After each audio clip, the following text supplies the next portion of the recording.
আমাদের বাচ্চা থাকার জন্য এই প্রক্লেমেশন আমরা আদায় করব।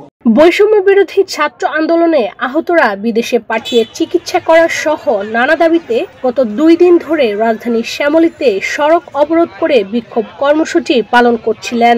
রবিবার 2রা ফেব্রুয়ারি রাত 12টার দিকে পুলিশের ব্যারিকেড ভেঙে প্রধান উপদেষ্টার বাসভবন যমুনার সামনে অবস্থান নেন তারা।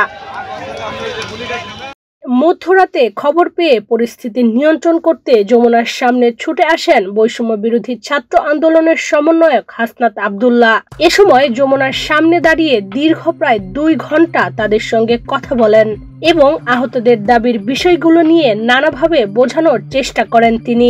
24-এর যোদ্ধাদের মধ্যে আহত ও শহীদদের হত্যার সাথে জড়িত ব্যক্তিদের পূর্ণাঙ্গ বিচার।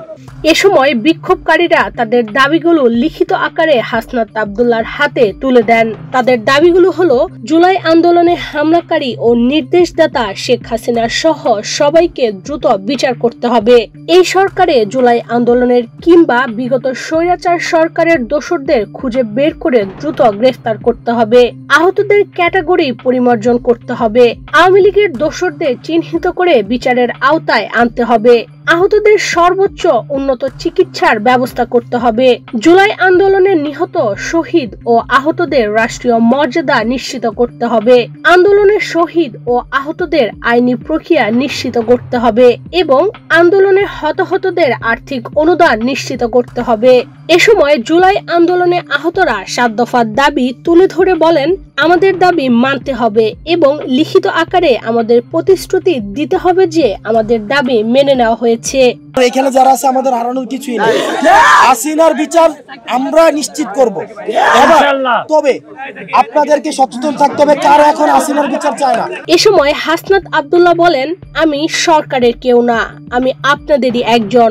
আপনারা যেসব দাবি জানিয়েছেন এর মধ্যে কয়েকটি দাবি চলমান প্রক্রিয়ায়। এগুলো 1-2 দিনের মধ্যে বাস্তবায়ন করা সম্ভব নয়। তবে আপনারা অন্য যে দাবিগুলো জানিয়েছেন, যেমন উন্নত চিকিৎসার ব্যবস্থা করা, আর্থিক অনুদান এবং আন্দোলনে আহতদের ক্যাটাগরি করে চিকিৎসা ও আর্থিক ব্যবস্থা করা, এগুলো আমি আপনাদের সঙ্গে নিয়ে সরকারের সংশ্লিষ্ট মন্ত্রণালয়ে যাব।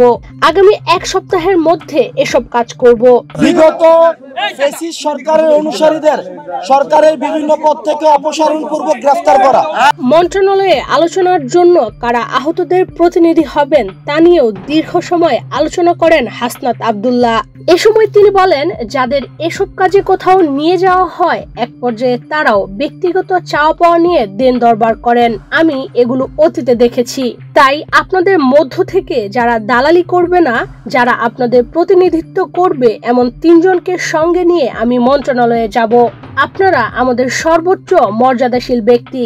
আপনাদের সম্মান আমাদের কাছে আজীবন থাকবে। এখন আপনারা সিদ্ধান্ত নেন, হাসপাতালে ফিরে যাবেন নাকি এখানে থাকবেন।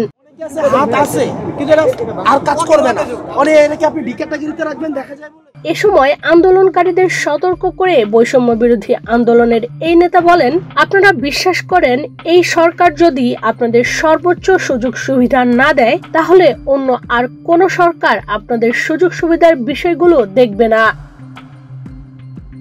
অবশেষে রাত 1:45টার দিকে ছাত্র আন্দোলনের অন্যতম সমন্বয়ক হাসনাত আব্দুল্লাহর আশ্বাসে প্রধান উপদেষ্টার বাসভবন যমুনায় বিক্ষোভ ছেড়ে হাসপাতালে ফিরে যান আন্দোলনকারীরা। ইশরাত চৈতি, বাংলাদেশ প্রতিদিন।